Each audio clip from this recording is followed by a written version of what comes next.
আবার চলে এলাম নতুন একটা ভিডিওতে। আজকের এই ভিডিওটা কিছু কথা তোমাদের সাথে আমি শেয়ার করব।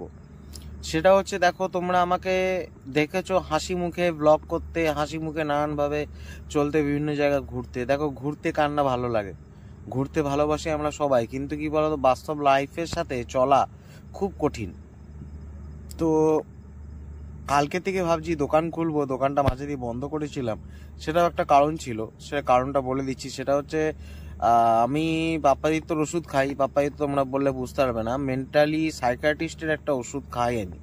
ঠিক আছে, ব্রেনের কিছু প্রবলেম হয়, তারপরেও দেখো ব্লগ করছি। তো যাই হোক, তোমরা এই দেখে মোটিভেশন নিও।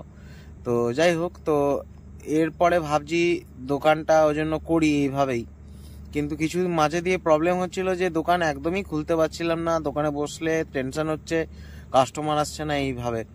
তো কালকে একটা মাইন্ডসেট করেছি কিছুদিন ধরে যে দোকানটা খুলবো, এবার ওইভাবেই খুলবো যে বেশিক্ষণ পারবো না বসে থাকতে। জানি এটা অসুবিধা আছে, প্রবলেম যখন আছে বেশিক্ষণ পারবো না, যতটা পারবো থাকবো, 2 ঘন্টা 3 ঘন্টা যতটা পারবো থাকবো। কিন্তু কালকে থেকে দোকান খুলবো, আমার নিজের বিজনেস। ঠিক আছে, কম্পিউটারের সমস্ত যাবতীয় অনলাইনে সব কাজকর্ম, রিচার্জ থেকে শুরু করে প্রিন্ট আউট, জেরক্স, এগুলো সব।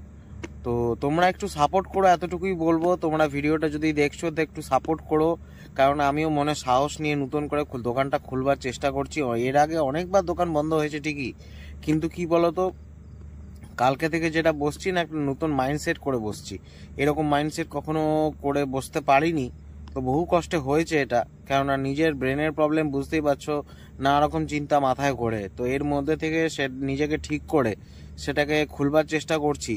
আবার পুরনো কথাগুলো আমি তুলতে চাই না, ঘরে মাও বলছে, দাদাও বলছে দোকানটা খোল। তো খুলবো, এবার যা হবে দেখা যাবে। ঠিক আছে, তো তোমরা উইশ করো, তোমরা ভালোবাসা দিও, একটু পাশে থেকো। এই চ্যানেলটাতে ভিডিও আমি চেষ্টা করবো রেগুলার দেওয়ার, যতটুকু যা পারি ডেলি আপ টু ডেট তোমাদেরকে জানানোর।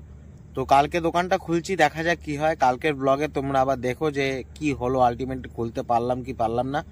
তো এটা তোমরা দেখতে থাকো। তো আজকের ব্লগটা এখানেই শেষ করলাম, আবার দেখা হবে তোমার সাথে নতুন একটা ব্লগে। তো এখন এবার বাড়ি যাওয়ার পালা, অনেকক্ষণ বসে আছি সন্ধ্যাবেলায় নদী পাড়ে, এবার বাড়ি চলে যাব। তো সবাইকে গুড নাইট, ভালো থেকো, সুস্থ থেকো।